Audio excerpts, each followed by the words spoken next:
ladies and gentlemen. Thank you for coming this morning to have it early to listen to my lecture on the logical inconsistencies of the special theory of relativity.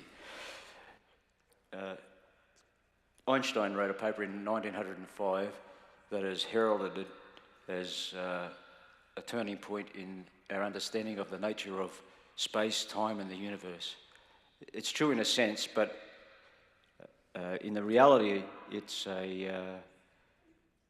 unfortunate because it's introduced an element of mysticism into physics. So although it did have this effect, it's been quite a disaster for science.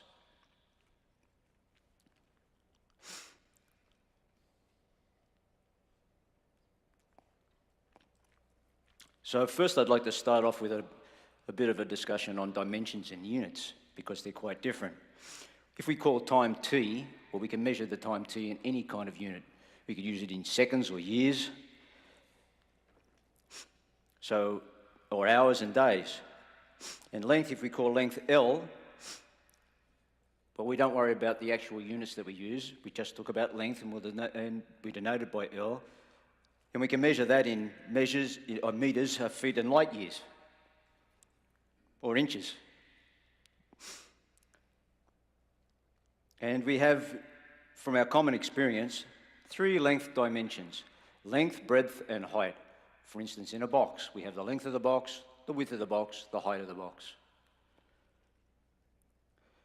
Now, the obvious thing about it is that if you have a length, can you add to it a time?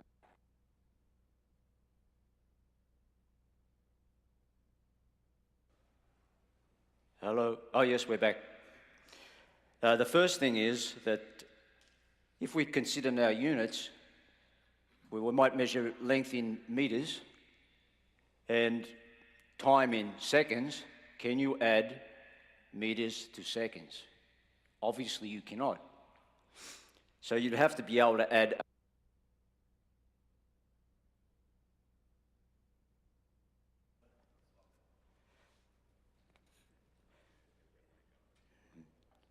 seems that we're working again.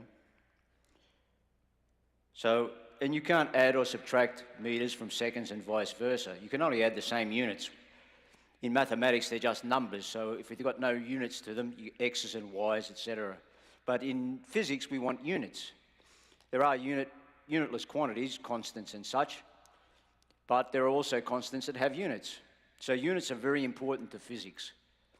And strictly speaking, an equation needs to be, the left-hand side needs to have the same units as the right-hand side.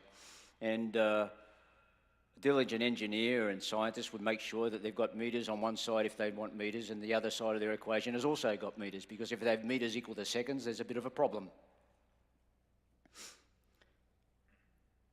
So ultimately, they're different dimensions. So if we go back to our generic dimensions, length can't be added to time, and vice versa.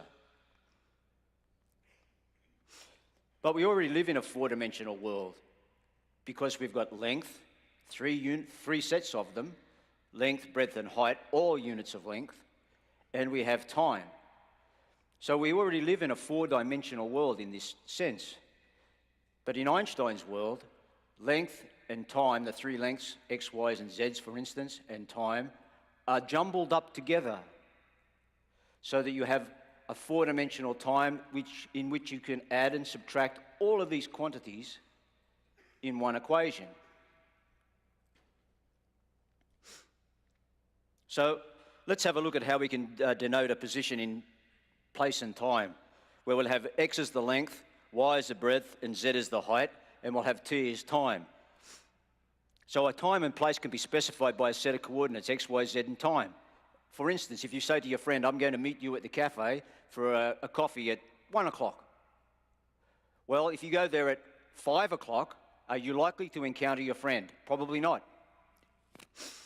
And if you decided that you didn't like the x and y, z coordinates and you went to a different place, you probably wouldn't meet your friend either. So you have to go there, x, y, z, the right coordinates for the place, and at the right time. So we already live in a four-dimensional world. So there's nothing new in Einstein's idea of nothing new in the idea of a four-dimensional world in the terms of Einstein's conception of the universe, because we already have that. What is different is that you cannot jumble up X, Y's, and Z's and T's. Jumble up time and space together, which is what he has done. So, for instance, the distance between 2 points depends on X, Y's, and Z's. It doesn't depend on time. The difference between Phoenix and, I don't know, LA, the distance between there is X, Y's, and Z's. But it's not a question of time. Now, that means that the four-dimensional world in which we live, as modelled by Newton, is consistent with Newton. So we'll have now a look at Cartesian coordinates. I'm sure you're all familiar with this from school. Usually we'll have the Cartesian plane, X and Y. Here we've added the Z, so we have space. But it's just like the corner of a room. For instance, if you look at any corner of this room, because it's a rectangular building, we have an X, Y, and Z set of coordinates immediately before us. And they are all perpendicular to one another. Not only that, they're independent of one another. So that any distance along, well, X, Y's, and Z being perpendicular, they don't have components in each other's directions because they're definitions. So now I want to look at a right triangle, and we see how the jumbled up nature of time and space is based on an error utilizing right triangles. So we quickly revise the theorem of Pythagoras, and I'm sure you will remember that if you construct a square on the x-axis, as I've drawn it in this diagram, and a square on the y-axis, we have areas of those squares, x squared and y squared, from simple geometry. And then you'd construct a square on the hypotenuse of the right triangle, then we find that x squared plus y squared equals r star squared. Well, that's just the area of two squares added together give you the area of another square. And usually in geometry in school, the squares are dropped off, and we just say x squared plus y squared equals r star squared, or whatever you want to give a label to the hypotenuse of the right triangle. But this is the theorem of Pythagoras. But I ask you, let's consider this. R star is not a new dimension because it's composed of x's and y's. So it's not a new dimension, it's not perpendicular to x and y. It's a function, if you like, of x and y. It's determined by x and y. Now we'll consider a circle, and we'll draw the circle around the right triangle. The right triangle hasn't changed, but now we can reinterpret the length of the hypotenuse of the right triangle as the radius of a circle. It goes through the end of the hypotenuse, where the hypotenuse has its origin at the origin of the coordinates, where x and y is 0. And again, by the theorem of Pythagoras, because it's a right triangle, x squared plus y squared equals r star squared. Now you can see why I labelled it r star, because to give you the idea, it's also the radius of a circle in this circumstance. Now, is the hypotenuse of the right triangle in this instance perpendicular to x and y? No, it's still the right triangle. And can x squared plus y squared minus r squared equal 0 never be not equal to 0? This is an important point. We can see that it must always be 0 because x squared plus y squared equals r star squared. So if you subtract r star squared from each side, you must have 0 on the right side, and it's always 0. Unless, of course, you're a cosmologist, which I'll come to shortly. So x and y stay perpendicular to one another, and even in this last equation, x squared plus y squared minus r star squared equals 0, the r star is not perpendicular to x and y. Now let's go from the two-dimensional to the three-dimensional. This is a sphere. Again, our right triangle is present. Notice that in this case, by the theorem of Pythagoras, if you look in the xy plane there, x squared plus y squared equals r star squared. That's the same triangle we've been talking about. Now, if we go from the tip of the hypotenuse and go into the z direction, the length r from the origin to the surface of that sphere is r star squared plus z squared.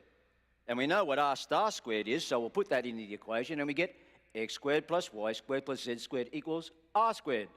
Again, we've applied the theorem of Pythagoras. So the quantity r in three-dimensional space is not perpendicular to x, y, and z either. And again, if I take r squared from both sides of this equation, I get x squared plus y squared plus z squared minus r squared equals naught. Can it ever be anything other than naught? Of course it cannot.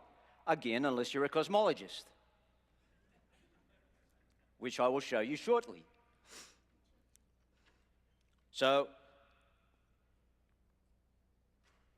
But before I go to that interesting point, let's revise what we know about speed. What do we define as speed? It's the distance that something moves in a certain time. And we take the ratio of the distance to the time that gives you a speed. So in the case of the hypotenuse of that right triangle, in the sphere that I drew in 3 dimensions, the distance from one point to the other point, or from between the two ends of it, is the square root of x squared plus y squared plus r squared, because, sorry, x squared plus y squared plus z squared, because r squared is the square of the distance.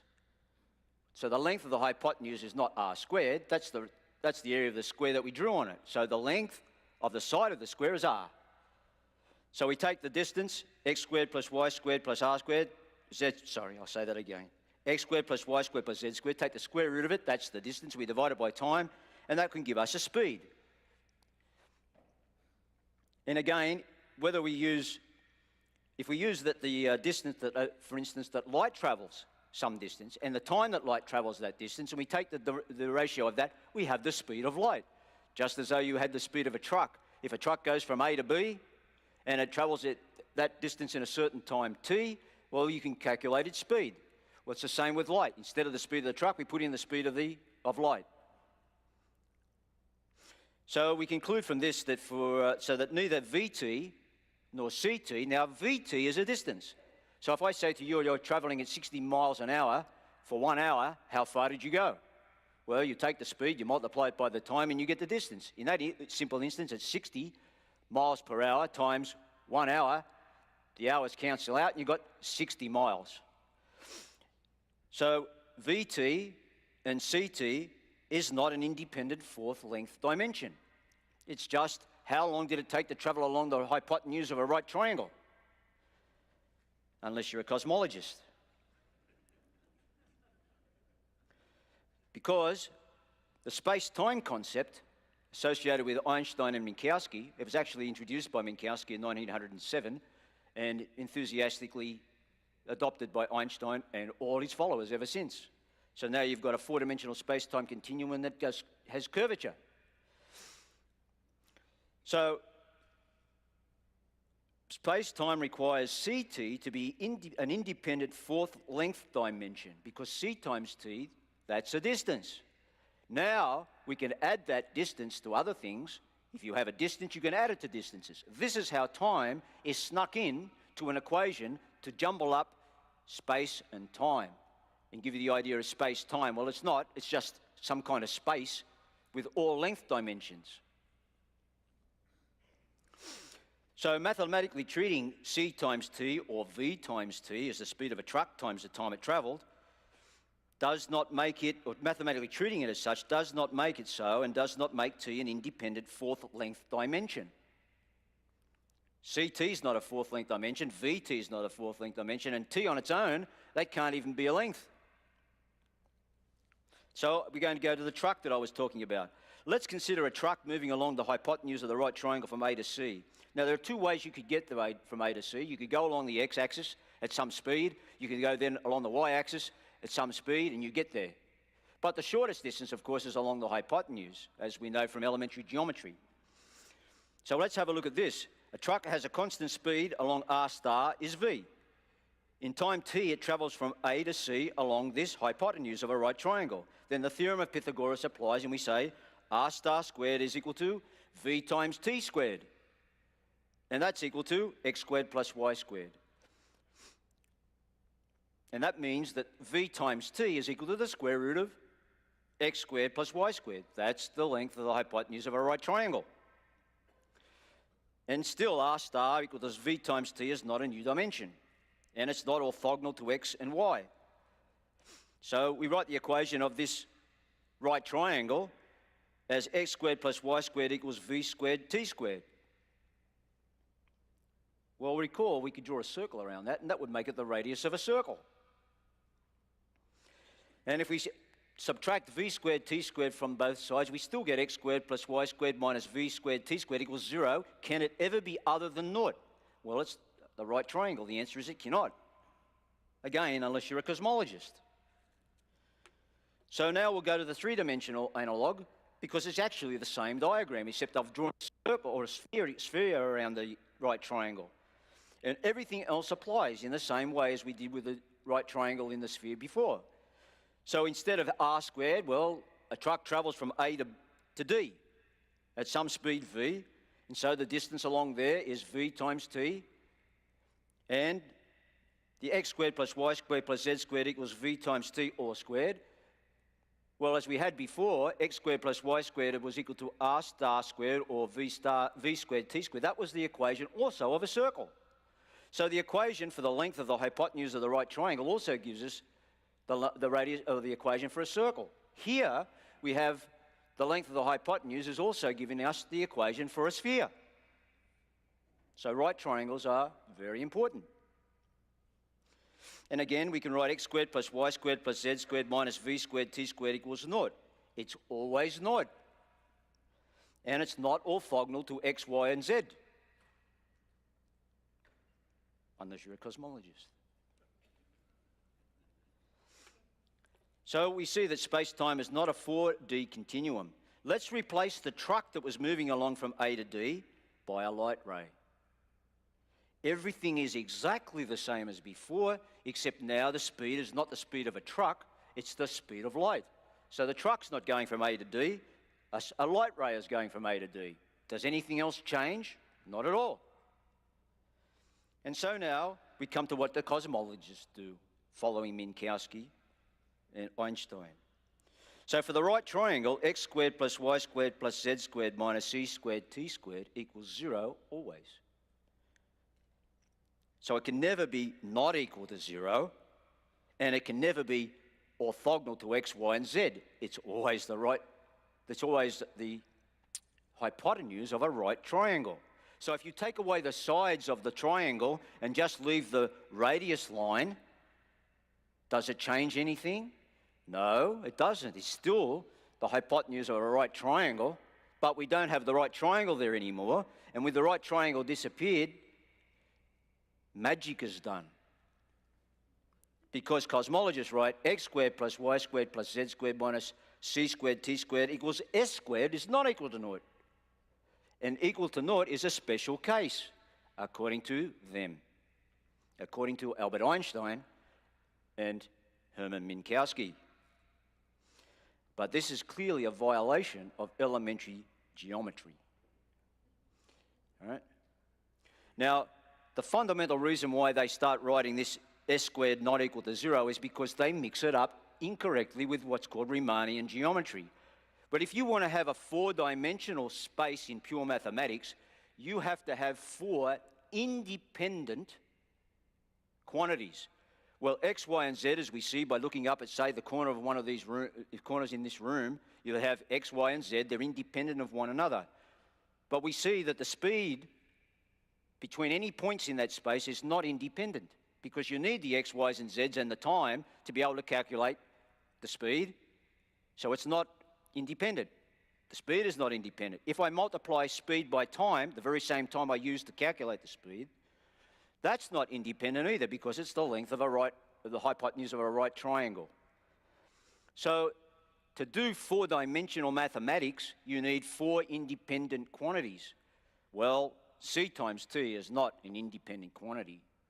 Treating it as an independent quantity by saying, well, we'll make it equal to s squared, not equal to naught, doesn't make it true. It means you made a mistake. The length ct, well, what is its units? Or rather, what is its dimension? It's speed times time. So speed is length divided by time, and then we multiply that by time. Well, t cancels out. One's in the numerator, one's in the denominator, and we're left with length, obviously. So just because you've got length out of some quantity doesn't mean that you've got a new dimension. For instance, if I multiply x by y, I get length squared. And if I divide it by z, I get length squared divided by length. That gives me length. Is xy over z a new dimension? Not at all. Similarly with x squared over y, or x squared plus y squared, well, x squared plus y squared still has the units of length squared, or the dimensions of length squared. So if you had meter squared plus meter squared, you still got meter squared, or if you got length squared plus length squared, you still got length squared, because it's not a change in any unit. And if you divide length squared by length, for instance, x squared plus y squared divided by z, you get length. Did I just make a new fourth independent dimension orthogonal to the x, y, and z? Not at all. And finally, if I take x squared plus y squared plus z squared and divide it by x or y or z, I still get the dimensions of length, but I did not create a new dimension. It's not a new dimension that's not orthogonal to x, y, and z, unless you're a cosmologist. I know it's a bit of a tiring refrain, but we need to remind ourselves what cosmologists do, so we never lose track of that. So I ask you now, if I have x, y over z, is that the length of anything? What is it the length of? We've got our x, y, and z coordinates. I take x, y, and I divide it by z. What's that the length of? It's not in the length of anything. It has dimensions of length. There's a formal mathematical relationship, but what is it the length of? It's not certainly not the length of a hypotenuse of a right triangle, and it's not the length of x or a y or a z. It's just some combination of x, y's, and z's to produce length. But it's not a new dimension, and it's not orthogonal to anything of those new dimensions. It's just nothing. It's not the length of anything. And is it perpendicular to the x, y's, and z's? Well, no. So it's neither perpendicular to anything, and it's not the length of anything, even though it has the units of, or the dimensions of length, and it's made up of the x, y's, and z's. So combinations of x, y's, and z's don't give us new dimensions. So we come now to Einstein's fantastic clocks. Now, we'll bear in mind the things that I've covered here when we get to space-time itself. But before we do that, we want to talk about, I like to talk about Einstein's fantastic clocks. And in his famous 1905 paper, Einstein defined time by means of these fantastic clocks that he concocted.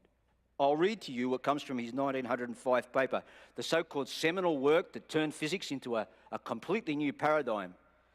It changed our conception of space and time.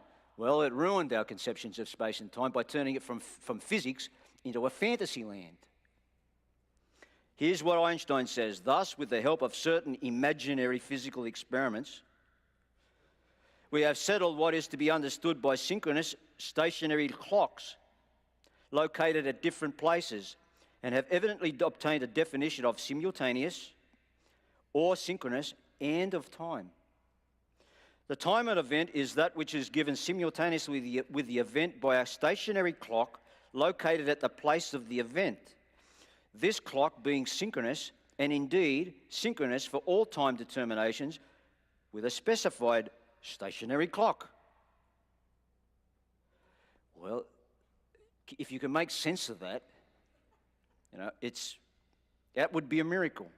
But, let's see now. There are a number of points I want to make about this. The first thing is he wants systems of stationary observers holding clocks that can all be synchronized. In other words, they all read the same time. So he wants systems of clock-synchronized stationary observers. That's what he's saying there. Right? The other thing is he says he defines time. Well, I'll ask you something. Do clocks define time? Do they define time? Clocks no more define time than a pressure gauge defines pressure. A speedometer defines speed, a thermometer defines heat, or a spring defines gravity. Because if time is defined by a clock, well, all those other things must be defined by the measuring instruments. But measuring instruments are invented to do what? To measure something other than themselves. If a measuring instrument measures only itself, It's pretty hopeless. Einstein's clocks measure only themselves. He has dispensed with physics, something external to the measuring instrument, and defines time in terms of his clock. Now his fantastic clock can do whatever it likes, independent of any physical reality, and thereby warp stuff. Let's have a look at how he sets up clock synchronizations. We'll read again from Einstein so there's no doubt. We have so far defined only an A time and a B time. He's got a time at A and he's got a time at B, righto? We have not determined a common time for A and B. This is where he wants to get his synchronizing clocks, right? For the latter cannot be defined at all unless we establish by definition that the time required by light to travel from A to B equals the time it requires to travel from B to A. You go from A to B, then you travel from B to A at the same speed. Well, it should take the same time. Let a ray of light start at the direction of A and arrive again at A at the A time t primed A. In accordance with the definition, the two clocks synchronize if TB minus TA equals T primed A minus TB. In other words, if you go from A to B and it takes a certain time, you go from B to A at a certain time, travelling at the speed of light, they must read the same times. That's his way of setting up clocks. In that little diagram, you go from A, you go to B, then you go from B back to A, and you see that at A you start at TA, you get to T, you get at B you get TB, and then when you get back to A, you're at T primed A. Now he goes to, as you see, a great pains to define what he means by clock synchronization. This is only part of it. This is the part that I wanted to talk about. Now, to emphasize again his systems of observers, what do we see from his earlier statements? He wants systems of clock synchronized stationary observers. Okay, that means everybody in this room who's sitting there, you're not moving anywhere, and you're all holding a clock, and we want to make sure all your clocks are synchronized so that everybody says, yes, I've got the same time, even though you're in different places. Well, that's reasonable. We want that. Experience tells us that's what we need. Einstein says, let the time t of the stationary system, now he's got a system of stationary observers, and they're all got the same time. So he's got now, let the time t of the stationary system be determined for all points thereof, at which there are clocks by means of light signals in the manner indicated in section 1. That's his elaboration on how he's going to synchronize his clocks. Send a light ray from A to B comes back, we have this relationship, and that's it. Similarly, let the time tau of the moving system. So he's got first a system of stationary observers and with all their clocks, and then he's got another system over here, one's T and one's tau for their times. So he's got now, okay, he says here, where we are, I've lost my place.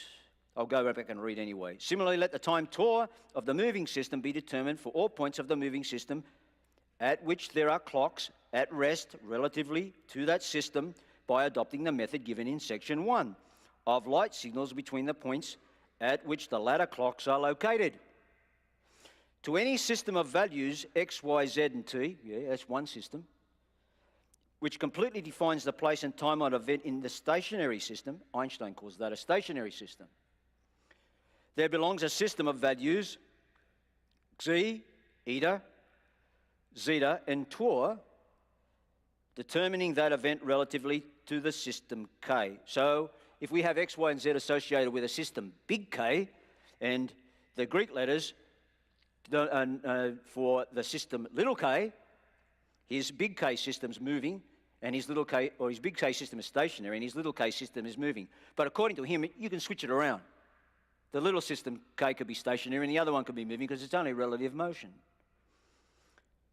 Now, however, as we know how to judge whether two or more clocks show the same time simultaneously and run in the same way, we can very well imagine as many clocks as we like in a given CS. CS is coordinate system. Each of them will help us to determine the time and events happening in its immediate vicinity. The clocks are all at rest relative to the coordinate system. They are good clocks. What is a good clock? Maybe they were made by the Swiss. They make good clocks.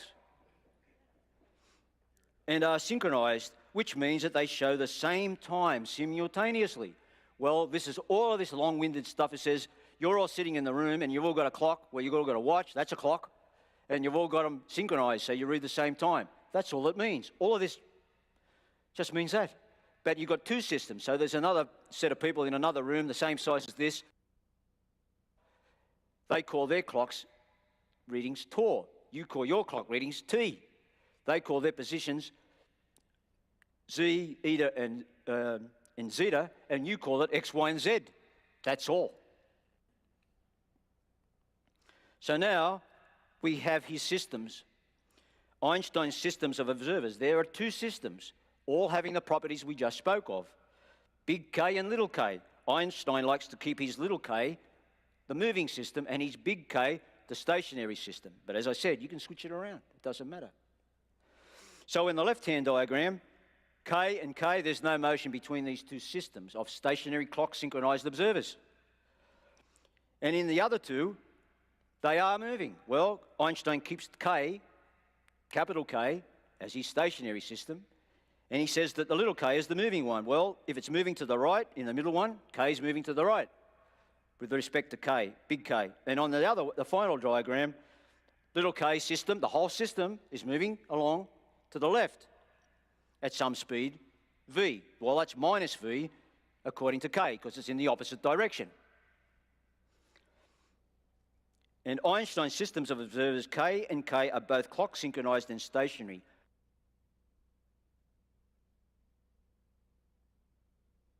Within their systems, right?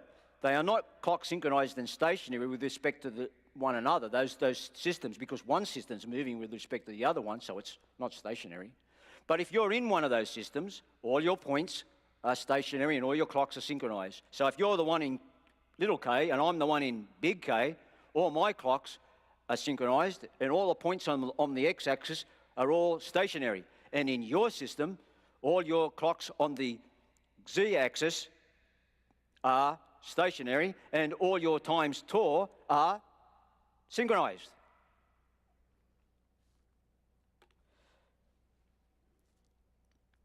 Einstein's systems of clock synchronized stationary observers are an essential feature of special relativity. He holds that the Lorentz transformation associates coordinates x, y, z, t of his stationary system K. Yeah, we'll look at the bottom system of observers. They're all stationary and they're all reading the same time. With the coordinates z, eta, zeta, and Tor of the moving system. That's the little system, little k system at the top. So the little k system's moving, producing time dilation and length contraction. A system of clock synchronized stationary observers, little k, when at rest, is not clock synchronized when they are all moving together or all move together with respect to a clock synchronized stationary system K. So in other words, if you're in the K system or the big K system where all your clocks are reading the same time and you look at the clocks as they all pass you, held by other stationary systems in their system, it all goes haywire. All the clocks are all reading different things. So it becomes mind-boggling. So now we're going to look at the Lorentz transformation. The Lorentz transformation is on the left. This was first introduced by Waldemar Voigt in 1887. He didn't have the term beta. That's the only difference. The beta term, which is 1 over the square root of 1 minus v squared over c squared. This term did not occur or did not appear in Voigt's transformation.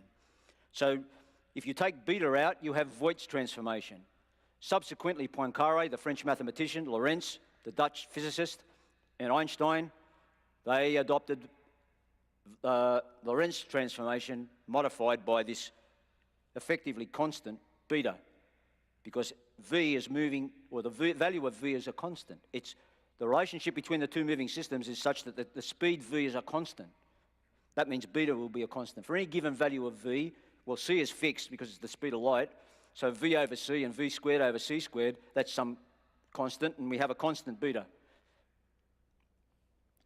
Now, let's eliminate from the x from the equations for the Greek ones, the little k, t. We eliminate x So we solve this equation here, the second equation for x, we get the result, and we stick it into the top equation. And we get tau is equal to t over beta minus zv over c squared. It's just a simple bit of algebra. You could do it, but we won't bother with the details here because you could do it yourself. And if t equals 0, tau equals 0. So in other words, if tau is equal to t over beta, that happens when z is 0. Because if you look at the top equation, set z equal to 0, you get tau is equal to t over beta. And then if t is 0, tau is 0. So if you've got z equals 0, then you can have t equals 0 and tau equals 0. That's what Einstein wants to do. He wants to make sure that the two origins coincide at the time t equals 0. As they go past one another. But if t equals 0, if t equals 0, you can just put in t equals 0 in the top equation. You get tau is equal to minus z v over c squared. Professor Wolfgang Engelhardt wrote a paper in 2016, late last year, where he points this out. And you see that, well, tau now is a function of position z. That's supposed to be the time of all the clocks in the stationary system. So if t is 0, tau does not necessarily 0.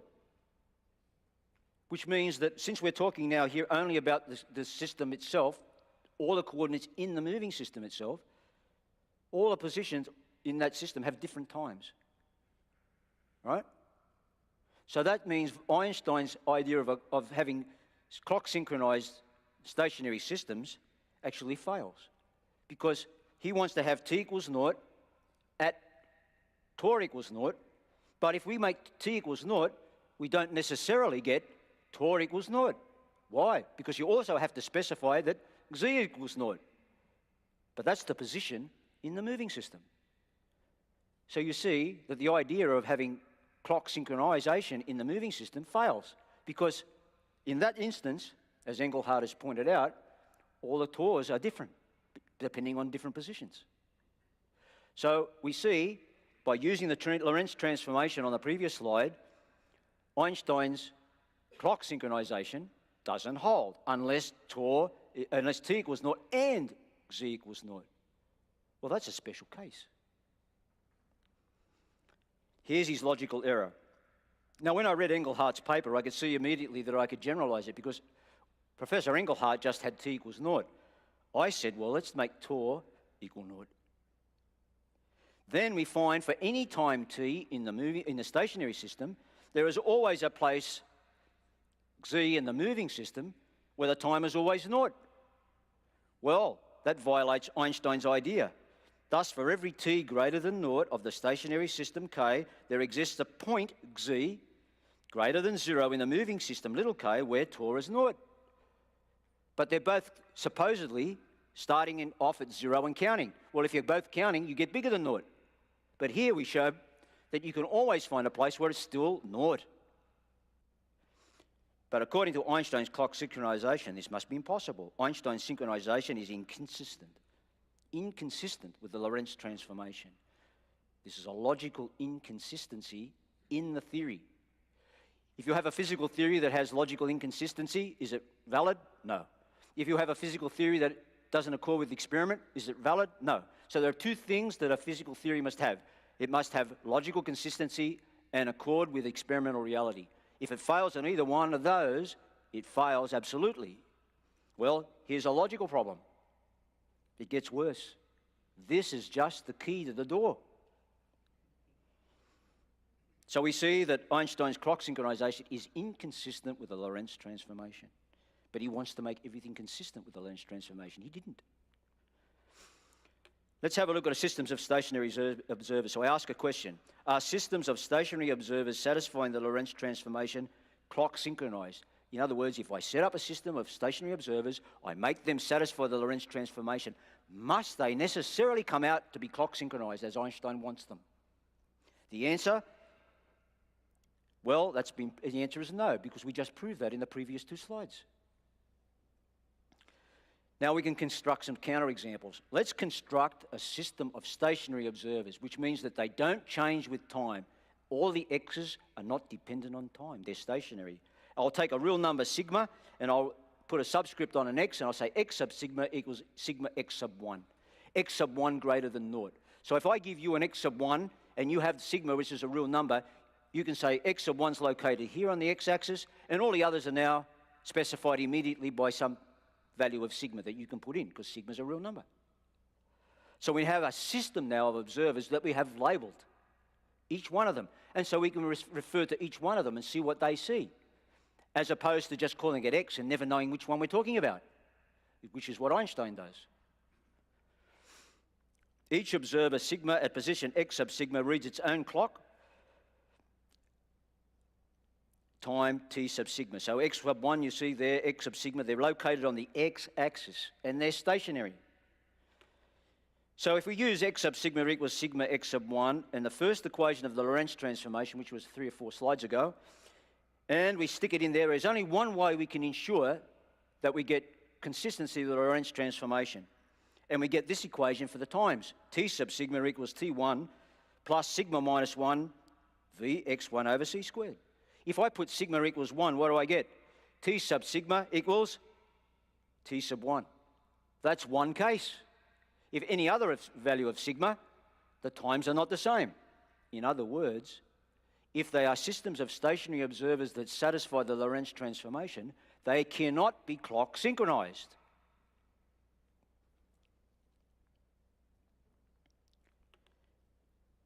Here's an equation that I derived in a paper that I wrote, but I've just given you the result rather than the derivation. If you put sigma sub sigma equals sigma x sub 1 and t sub sigma into the second equation of the Lorentz transformation that we saw earlier slide, we get this complicated looking expression. And again, if we make sigma equals 1 in that bottom side equation, sigma equals 1, then we get 1 minus v squared over c squared plus v squared over c squared. That's just 1. And that produces x1 minus v t1 multiplied by beta. That's exactly the Lorentz transformation in one particular case, Einstein's case. So we'll draw up a little graph here, or a little table of things. We've got sigma on the left, various values. You can put any values you like. I've put in a few. X sub sigma, T sub sigma, Z sub sigma, and tau. Well, you see, tau comes out to be the same. But that's not synchronized in the moving system. That's what the stationary system sees when it looks at the moving system. The moving system's going past. It looks at the system and says, well, all those clocks are in sync.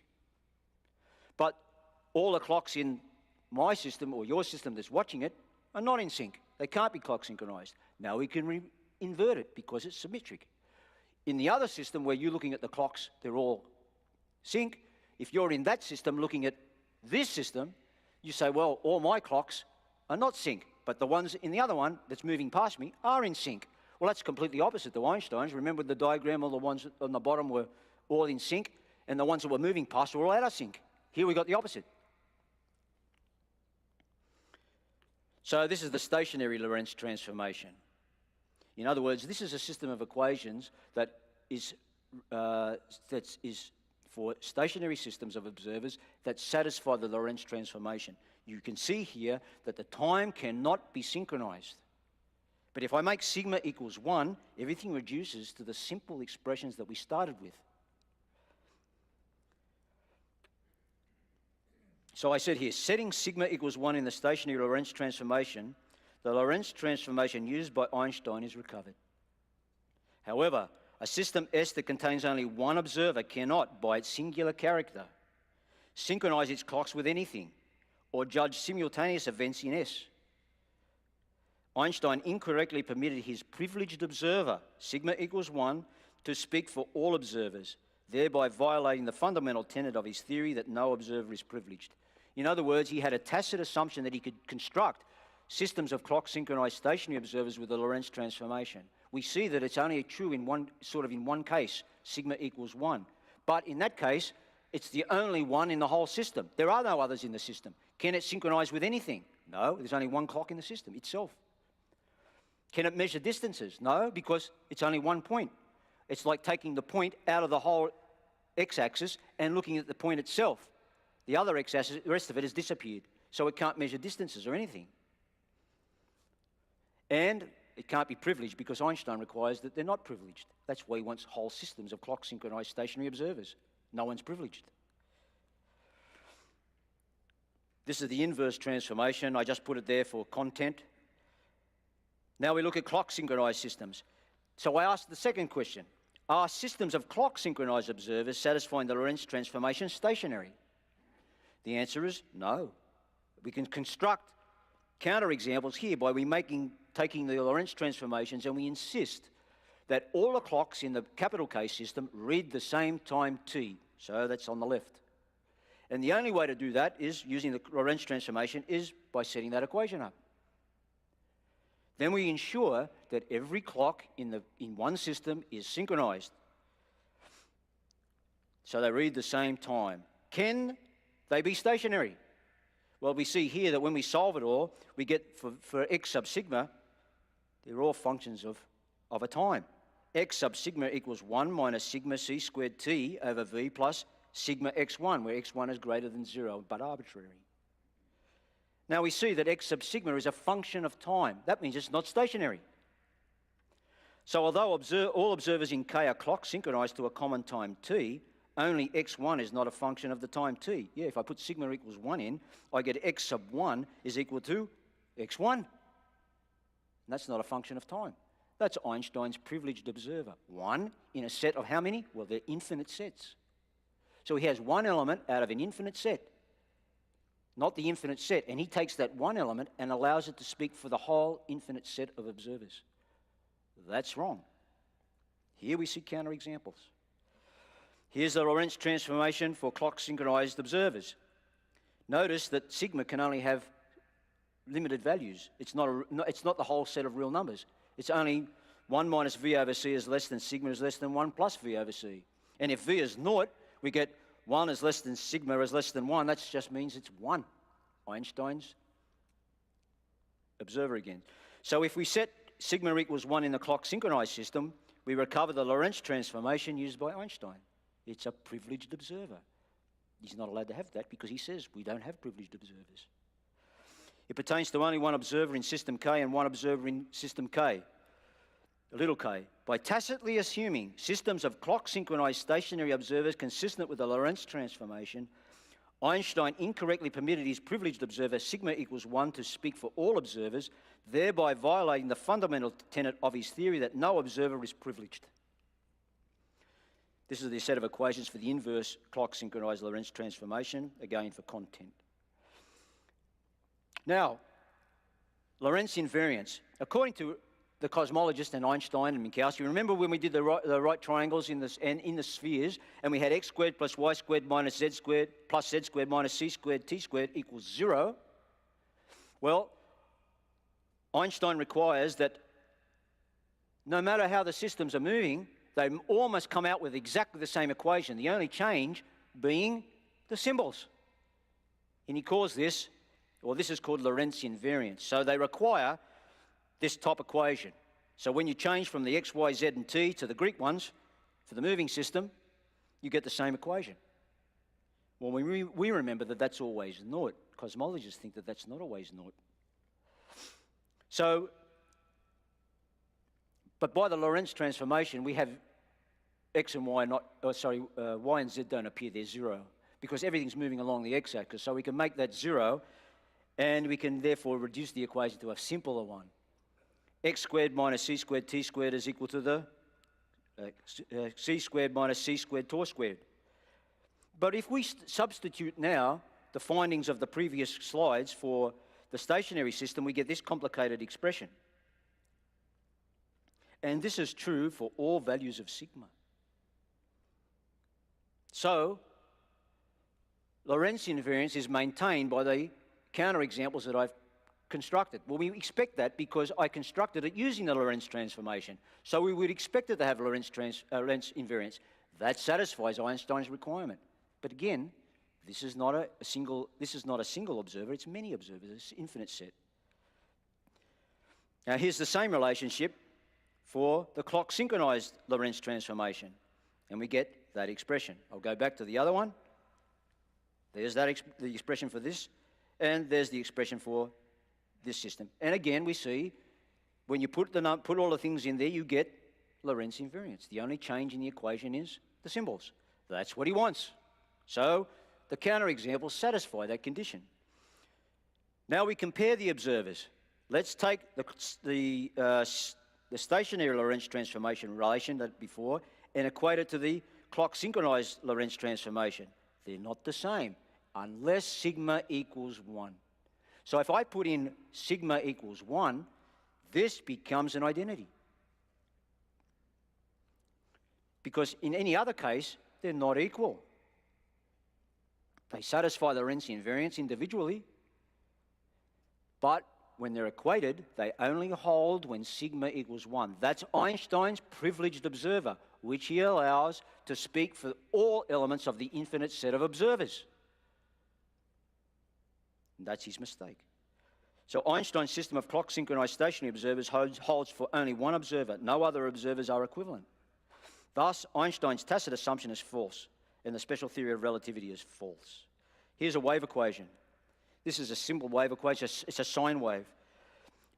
This is a little bit more complicated because now we have a differential equation. The wave equation, the standard wave equation, electrical engineers, I'm sure, are familiar with this because it's related to electromagnetic radiation. So if we have a wave polarized in the y direction, traveling in the x direction with speed c, this equation describes it. It's called the standard wave equation. Right? This is a one-dimensional wave equation as opposed to a three-dimensional wave equation. So I don't expect you all to understand that, but the point of it is we have a nice little sine wave here. That's a wave equation. It's a plane wave. So now, special relativity requires the wave equation to be invariant under the Lorentz transformation. In other words, the equation, when you put in the Lorentz transformation on the left-hand side equation, you get the right-hand side. It's exactly the same equation, except that you've just changed the symbols. So now the standard wave equation becomes invariant between moving systems, systems that are in constant rectilinear motion. This is what Voigt wanted to do in 1887 for reasons that are only known to Voigt because it doesn't make sense.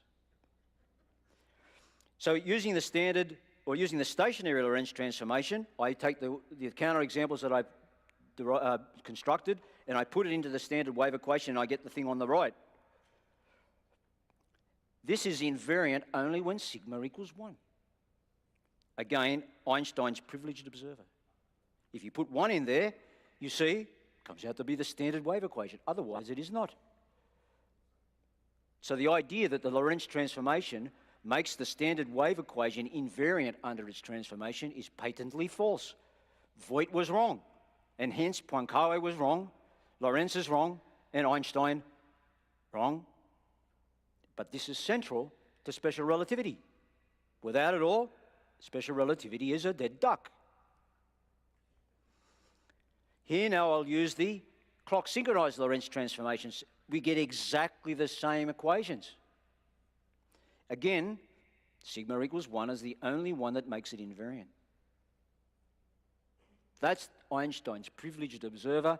He doesn't know what he's done. He takes this privileged observer and he lets it speak for all of them. So now he thinks he's got clock-synchronized systems of stationary observers. When he doesn't, he only has 1, and 1 is meaningless. So we compare the wave equations. They are the same only when sigma equals 1. Comparison of positions and times, they are the same only when sigma equals 1. So we now conclude. Systems of clock-synchronized stationary observers are inconsistent with the Lorentz transformation. Einstein's theory of relativity is therefore logically inconsistent. It is therefore false. And the Lorentz transformation is meaningless because it does not do what it says or what it claims that it can do. It does not. And so that concludes my rather technical discussion, proving that the special theory of relativity is a fairy tale. Right? Thank you for your time.